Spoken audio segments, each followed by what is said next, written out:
Bismillahirrahmanirrahim. Assalamualaikum warahmatullahi wabarakatuh.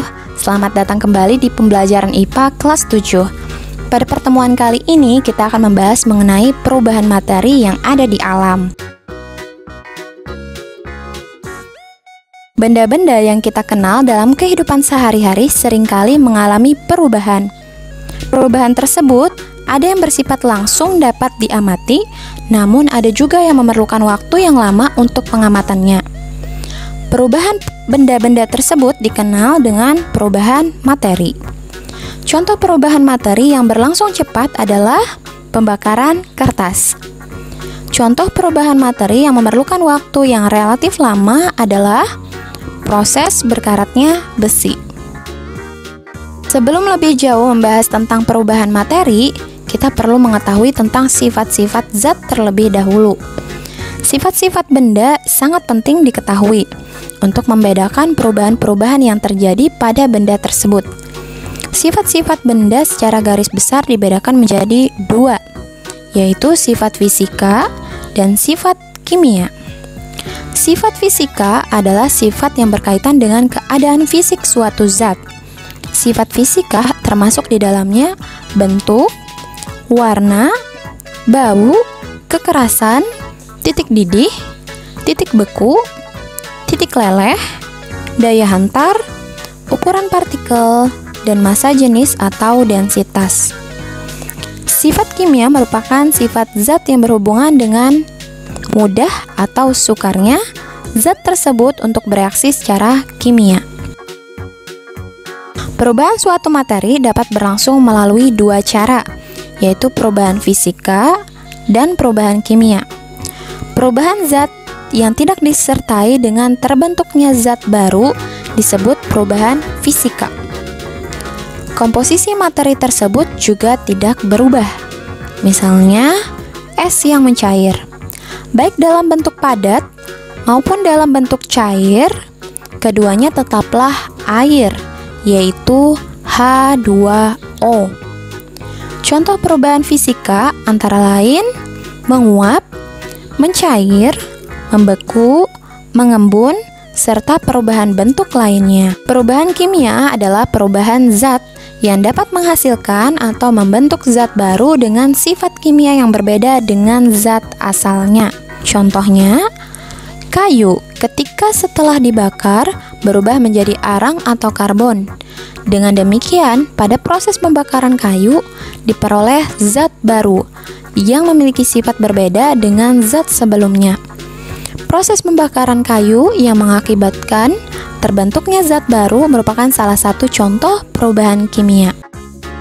Contoh lain perubahan kimia yang sering terjadi di alam adalah proses perkaratan besi. Besi sebelum berkarat merupakan unsur Fe, tetapi besi setelah berkarat berubah menjadi senyawa Fe2O3.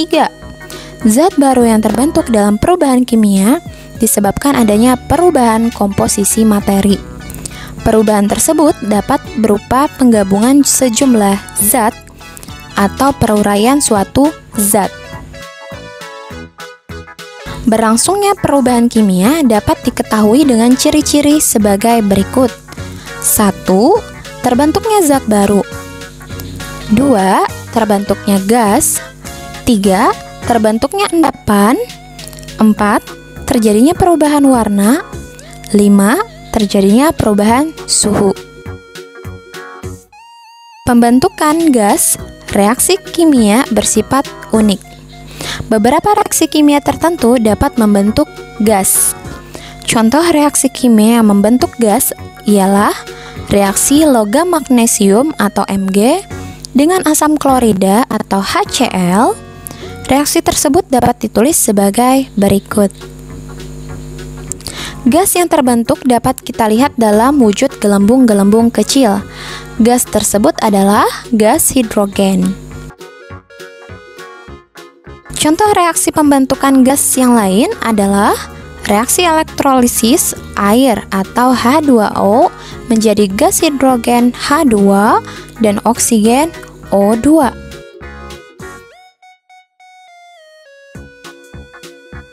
Reaksi pengendapan adalah reaksi yang menghasilkan suatu senyawa yang berbentuk padatan. Padatan tersebut tidak larut atau tidak bercampur secara homogen dengan cairan di sekitarnya sehingga disebut endapan.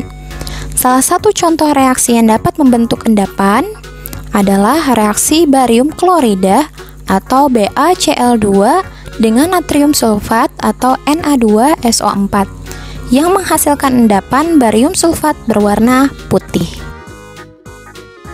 Contoh reaksi pembentukan endapan yang lain adalah reaksi timbal nitrat dengan natrium iodida yang menghasilkan endapan timbal iodida yang berwarna kuning. Mengapa suatu reaksi kimia dapat menghasilkan warna yang berbeda?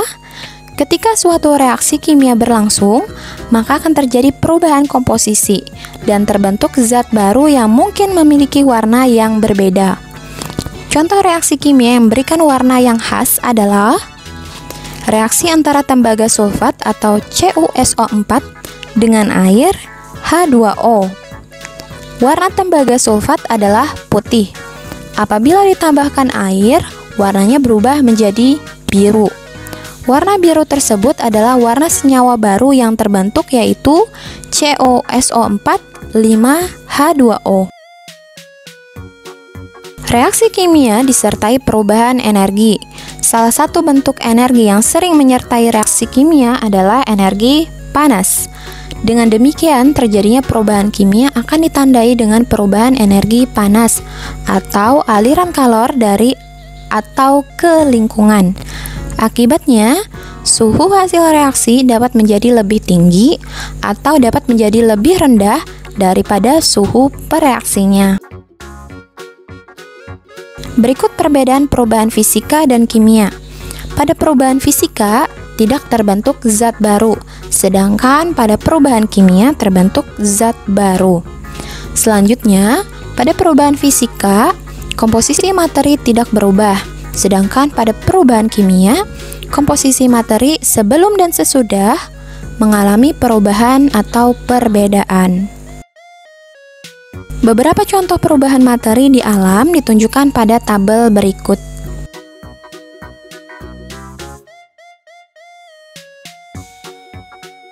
Sekian pembahasan kita mengenai perubahan materi. Terima kasih dan sampai jumpa di pembahasan selanjutnya. Wassalamualaikum warahmatullahi wabarakatuh.